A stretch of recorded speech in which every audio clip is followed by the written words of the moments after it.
Hola, benvinguda i benvingut a aquesta lliçó número 4, on et dono la quarta estratègia perquè et puguis relacionar amb els teus companys, amb els teus pares, amb els teus amics, amb les teves famílies, amb qui sigui, amb el professorat de la teva escola, des de l'harmonia i perquè dintre teu sempre hi hagi pau i sempre hi hagi felicitat. Són 7 estratègies, les d'aquest curs, que si les apliques, la teva vida es transformarà extraordinàriament. T'ho dic perquè ho conec, perquè ho he experimentat en primera persona, així que com que jo ho he verificat, et convido a tu a que ho verifiquis. Bé, vaig explicar-te aquesta estratègia. No és fàcil. No és fàcil. No sé per on començar. No sé si començar amb la frase dura o començar suau. Començaré amb la frase dura, que sempre té més gràcia. Renuncia a patir. Renuncia al patiment. Al principi del curs jo et deia que la felicitat és una decisió. Doncs decideix que res et farà patir. Decideix, davant de qualsevol dificultat, que estàs disposat a aprendre el que aquella dificultat et vol ensenyar, però que no et farà patir. És més, agraeix cada dificultat, perquè cada dificultat et permet aprendre una cosa que fins ara no sabies. I això et permet ser lliure. Ets adolescent, ets jove, i jo no sé si has tingut o no, si t'has enamorat alguna vegada o no, i si has viscut una ruptura d'aquesta relació amorosa. Això, la primera vegada que succeeix, és extremadament dolorós. Agraeix quan això succeeixi, perquè pots aprendre a deixar l'altre lliure, perquè pots aprendre que respectar la llibertat de l'altre és molt important, perquè pots aprendre que respectar la teva dignitat i respectar la teva felicitat és important. La quarta eina, aquesta que t'estic dient, diu una cosa ben simple: renuncia a patir. És a dir, alegra't, agraeix qualsevol dificultat. Ja sé que la gent pensa, quan explico això, que m'he tornat boig. No m'he tornat boig. Però mira, les dificultats en realitat no són objectives. Les dificultats no parlen de les dificultats. Saps de qui parlen les dificultats? De la nostra habilitat per enfrontar-les. Per exemple, una nena de 6 anys la poses davant d'una divisió i es posa a plorar. És massa difícil per ella. Es desespera. I tu li expliques, però no té capacitat mental per entendre-ho. I per tant es desespera. I diu, és injust, quina dificultat. No. En realitat no és que sigui difícil la divisió ni la multiplicació. El que passa és que ella encara no en sap. Quan en sàpiga entendrà que és fàcil. A la vida tot és així. L'amor, l'estimar, és un aprenentatge. Mira, de fet, en aquest campus hi ha un curs que es diu Aprendre a estimar i te'l recomano extraordinàriament. Perquè quan aprenguis a estimar seràs molt més lliure. Per tant, l'amor se n'ha d'aprendre. Però igual que l'amor s'ha d'aprendre, s'han d'aprendre milions de coses. Així que davant d'una dificultat jo vull que te n'adonis que és una oportunitat que tens per aprendre. Jo no dic que et vingui de gust, no estic dient això. Igual no et ve de gust, però et regalo una frase que jo em dic a mi moltes vegades. Aquesta dificultat a mi no em farà infeliç. A vegades, alguna vegada, per exemple, he perdut un tren. Havia de fer un viatge, havia d'anar a algun lloc.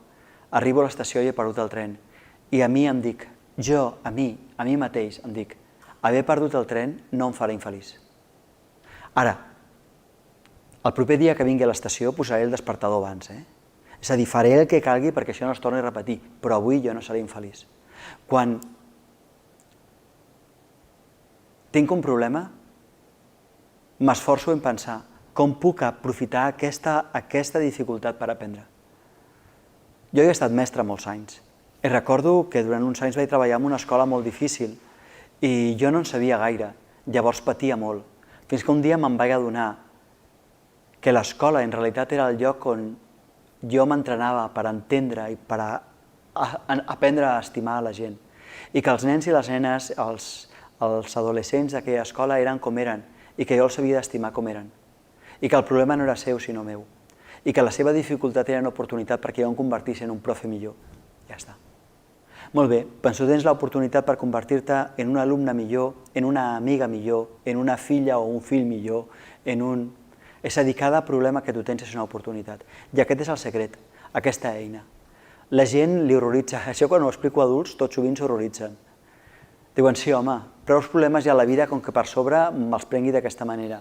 I jo dic, és que te'ls has d'aprendre d'aquesta manera, perquè si no la teva vida s'omplirà de dolor. Perquè què passa quan tu et negues a acceptar una dificultat? La dificultat desapareix i la resposta és no. La dificultat no desapareix. És més, i com que em nego a acceptar-la, a més no aprenc. I com que no aprenc, i com que m'estic resistint, aquesta dificultat persisteix, i persisteix eternament. Fins quan? Fins que estigui destinat a aprendre, fins que estigui decidit a aprendre. Per la qual cosa, el que és millor és estar decidit a aprendre des del primer moment. Així que sempre que tinguis un problema, alegra't de poder-lo abordar ara. Aprofita l'ocasió. I no entreguis la teva pau, no entreguis la teva felicitat al primer problema. És que m'han suspès, d'acord, però aquest suspès no em traurà la meva felicitat.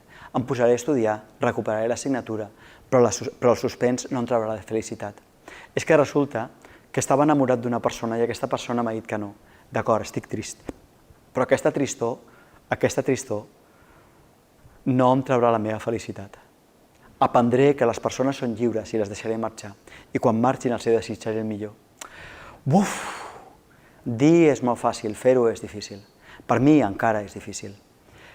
Per mi encara, quan hi ha problemes avui dia, hi ha moments que dic, per favor, per favor, per favor, per favor. Però tanmateix, com que sé que això és veritat, m'esforço. Ara bé, també et vull dir una advertència. No t'estic demanant que et busquis problemes extras. No. Si tens un problema i pots marxar, el pots evitar, evita'l. Ningú t'està dient que siguis una persona masoquista. Ningú t'està dient que davant d'un problema diguis aquí estic, patiré. No. Davant d'un problema, si pots marxar, marxa. Imagina't, jo he perdut un tren.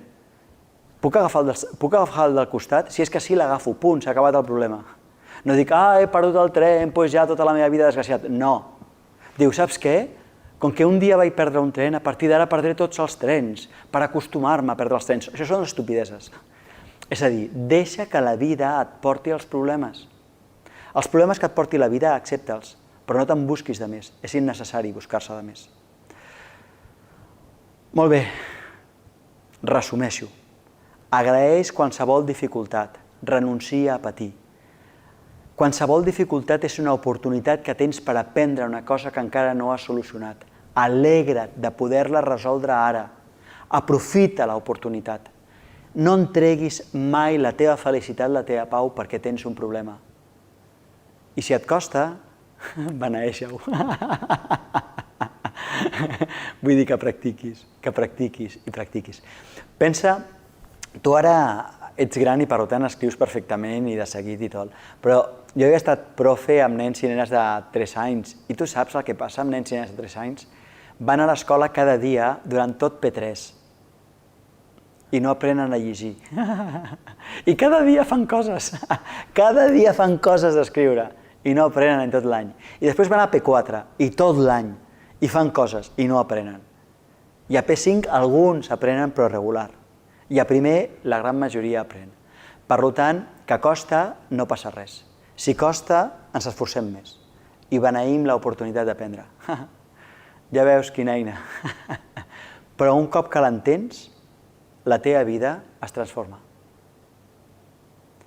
Molt bé, aquí s'acaba la lliçó número 4, així que només ens queden els 3 últims consells.